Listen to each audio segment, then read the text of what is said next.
الرحیم، میں ہوں سہیل رانا۔ 4 ایشوز ہیں مختلف نوعیت کے کہ امریکہ، انڈیا اور افغانستان کا گٹھ جوڑ اور پاکستان میں بڑھتے ہوئے ٹیررزم کے۔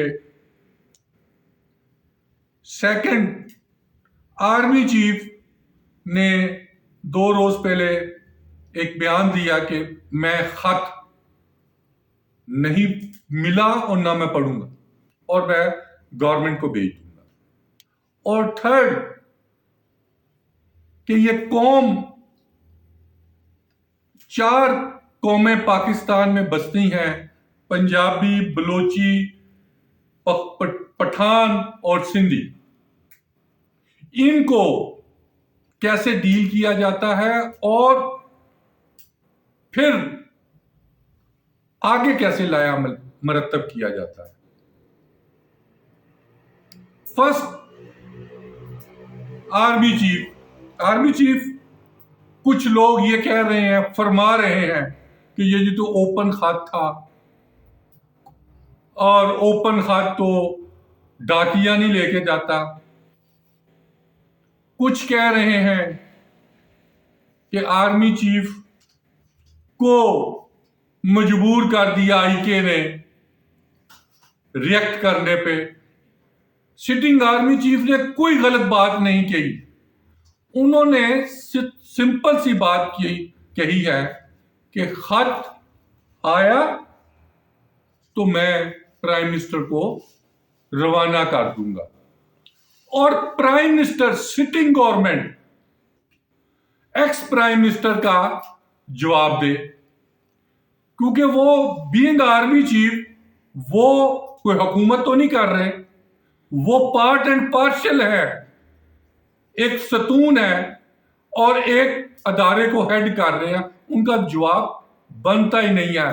As a soldier, as a general, as a bureaucrat, as a government employee کا یہی کام ہے کہ خط آیا، انہوں نے پرائم منسٹر کو ریفر کر دیا، سٹنگ گورنمنٹ اس کا جواب دے، کیونکہ وہ بھی کسی بچے نے خط تو نہیں لکھا، ایکس پرائم منسٹر جو کہ ایک بڑی جماعت کے سربراہ ہیں، انہوں نے خط لکھا ہے، تو وہ فوج اس کا جواب دینے سے قاصر ہوتی ہے۔ اور بینگ آرمی چیف، کیونکہ آرمی چیف صرف جواب دہ ہے پرائم منسٹر آف پاکستان کو یا نیشن کو، کسی پولیٹیکل لیڈر کو جواب دہ نہیں ہے۔ اور سیکنڈ، بڑھتی ہوئی شہادتیں، میں پہلے بھی یہ کہہ چکا ہوں کہ 4 قومیں ہیں۔ فرسٹ، پنجابی، وہ کہتے ہیں انہاں تے حکومت کرو، ان پہ حکومت کی جائے۔ دوسری ہے پٹھان، پٹھان کو ہرانے کے لیے، جیت کے لیے جنگ لڑنا پڑتی ہے اور وہ ان کو ہرانا پڑتا ہے۔ تیسری قوم ہے بلوچ، وہ ان کو عزت دینی ہوتی ہے، آپ عزت دیں گے تو وہ آپ کو بیہیو کریں گے۔ چوتھی ہے سندھی، وہ کہتے ہیں ان سے کام کراؤ، جیسے سندھ گورنمنٹ کرا رہی ہے کہ ہاری ہے نا، ان پہ رول کرے۔ یہ ہیں جی 4 قومیں جو پاکستان میں بستی ہیں۔ فرسٹ کم ٹو پشاور، کے پی۔ مجھے کہتے ہیں جی آپ نے کہا بڑا مشکل ٹائم ہے عمر بخاری صاحب پہ، بینگ اے کور کمانڈر میں نے کہا مشکل ٹائم ہے، کوئی خدا نہ خواستہ بینگ انسان ان پہ تو کوئی مشکل کام نہیں، ٹائم نہیں ہے نا، کہ جو ان پہ ایک رسپانسبلٹی حکومت پاکستان نے اور خواجہ پاکستان نے ڈالی ہے، کیونکہ شہادتیں ہو رہی ہیں، گٹھ جوڑ ہے بھارت کا، امریکہ کا اور افغان کا، ادھر سے وہ اٹیک کرتے ہیں، اور اٹیک جب ہوتا ہے فورسز نیچے سے چل رہی، اوپر سے گولی آتی ہے، اور یہ میں اس سے پہلے بھی کہہ چکا ہوں کہ یہ